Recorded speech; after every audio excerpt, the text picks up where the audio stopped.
We know that Mexico is the big launching pad of drugs to the United States. And those drugs come from either Honduras or Venezuela or Colombia or Mexico itself.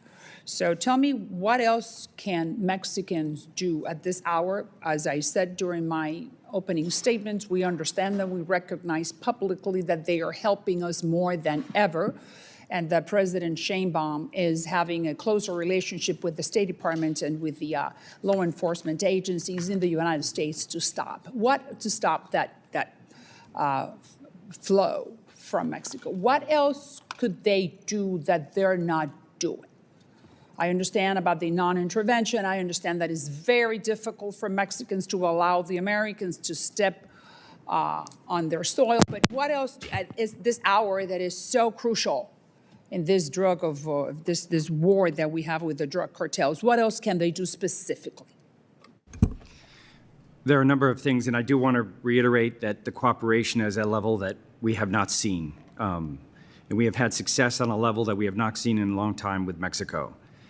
There are a number of things to close the border to these organizations that are pushing drugs up in the United States. They have put National Guard up against the borders, but increasing the number of forces on the borders, expanding the use of non-intrusive inspection equipment along the entire border, increasing the cooperation between the border forces, CBP on the United States side and the Mexican side, so that we're sharing information better, so that we have better control of what's going across the border, going north with drugs and illegal immigrants, but going south with trafficking of arms, for example, which are then feeding the violent criminal organizations.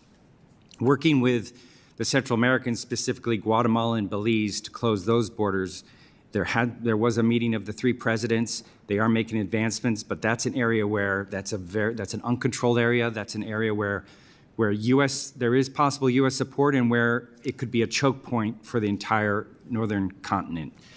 I think further expanding on the trusted units. Why do you think that President Sheinbaum is not giving the green light for us to be able to help her in those areas that you just mentioned? Well, I do think I do think President Sheinbaum is moving in all of these areas. I think we'd like to see more.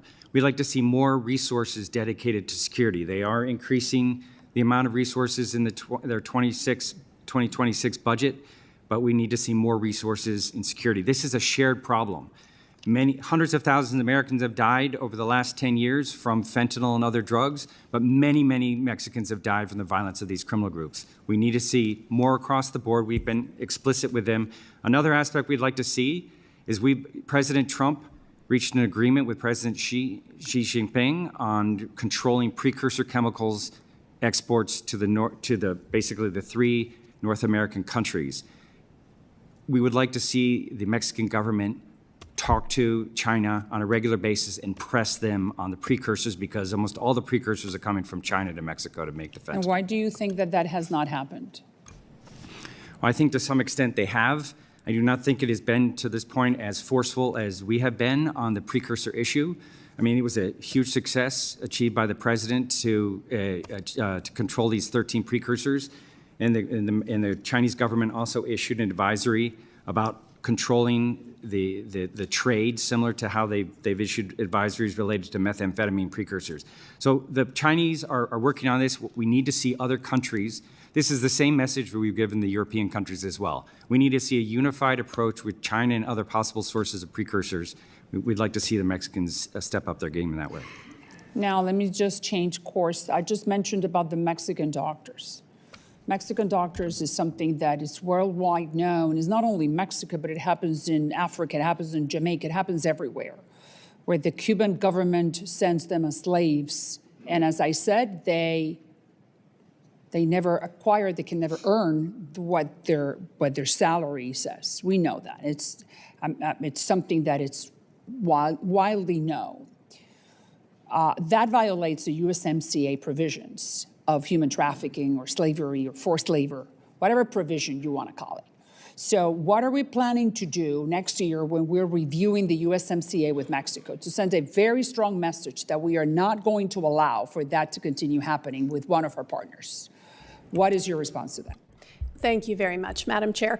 I'd like to start, if I may, by acknowledging your tireless advocacy for people throughout the hemisphere living in oppressed situations and leading against authoritarian and dictatorial regimes, not just in Cuba, but Nicaragua and Venezuela as well. It's very useful as we seek to try to restore rights to people who've been deprived of them. Agreed, and thank you. With respect to the Cuban doctors program, we agree with you entirely. It's very cynical how the Cuban government has been able to dress up a trafficking in persons program as a noble gesture for a fee to governments for medical services. So we are taking a global push to encourage countries around the world, urge them to step out of this program to either But in this case, we have a free trade agreement with Mexico that specifically says that you cannot do that. That's not a behavior that's acceptable if you are going to be trading with the United States. It's our duty right now that treaty is going to be reviewed to look into that. So what's your plan for next year? Yeah, so Madam Chair, they do have the second largest medical missions program in the world with 3,650 medical workers. With respect to USMCA, I would have to defer to USTR, the U.S. Trade Representative's Office on that. But I will say that we continue to raise this issue at all levels of the Mexican government. The Secretary has raised it. I was in Mexico last week and spoke to the acting Foreign Secretary about it myself, and we will continue to push them on it.